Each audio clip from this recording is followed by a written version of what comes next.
Even though I am not a religious person myself, I have taken quite a liking in Buddhist temples, and a couple of months ago I even dragged my beautiful friend Anita out to the very touristy Long San Temple in Taiwan to further explain the customs and traditions surrounding temples in Taiwan.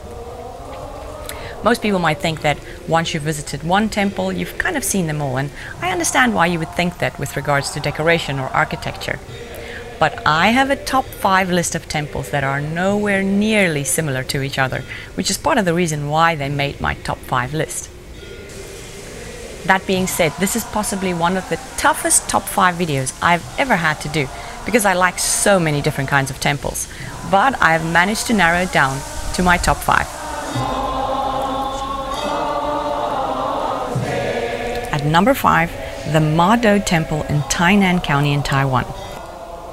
Thanks to my friend Matt for introducing this treasure.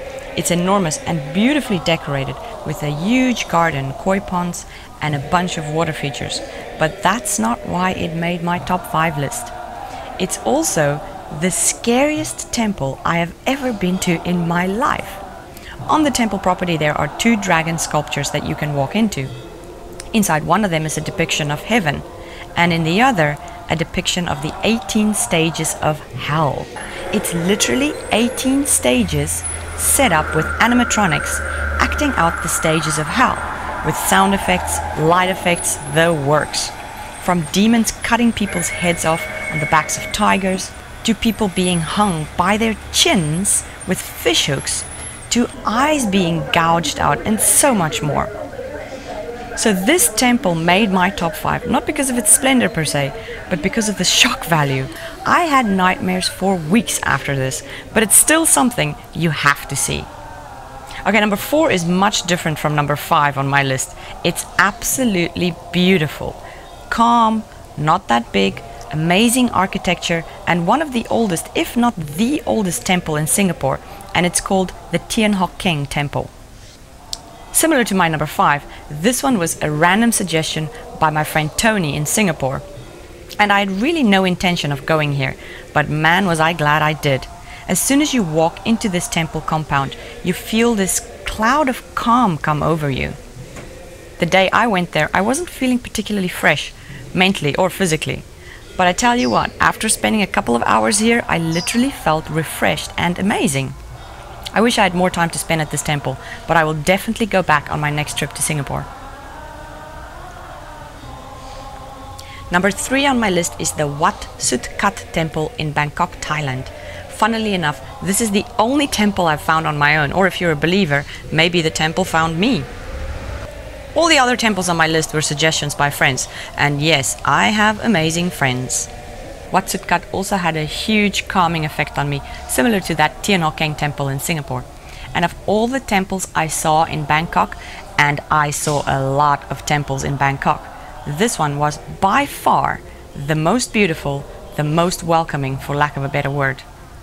Unlike the smaller Hock Keng Temple in Singapore, this compound is huge, but it is as spectacular as it is big. I planned to spend about 30 minutes here just shooting a quick video, and I ended up staying here for over 3 hours. Take time to walk around the compound a bit before you enter the temple, and make sure that you budget at least 30 minutes or more for sitting quietly inside the temple and just taking in the splendor of the wall art and the energy of this place. Back in Taiwan for my number 2, and this one was actually my number 1 for a very long time until very recently. The Fairy Cave Temple on the northeast coast of Taiwan. It's not surprisingly the smallest and least touristy temple I have ever been to, but man, there is an energy here that I cannot explain. And again, this place was suggested to me by my friend Toby, who is a photographer and filmmaker here in Taiwan. It's a little temple on the northeast coast of Taiwan, and it's in a cave. Therefore, it's named the Fairy Cave Temple. Actually, the cave has 2 wings. On the one side, it's beautifully decorated with lots of fantastic wall art and rock art. And in the other wing, there is a tiny little passage that you literally have to crawl through that leads to a room. And this place is why this temple is my number 2. There's almost no decoration here besides a little altar, a prayer stool, and this huge, unexplainable boulder in the middle of the room. But the energy in here is just amazing. Now, whether it's a god or possibly just the lack of oxygen, as a friend of mine joked, I don't know. But I wish to believe it's some kind of connection with nature, and I love it. So as I've said, up until recently, the Fairy Cave Temple was my number 1.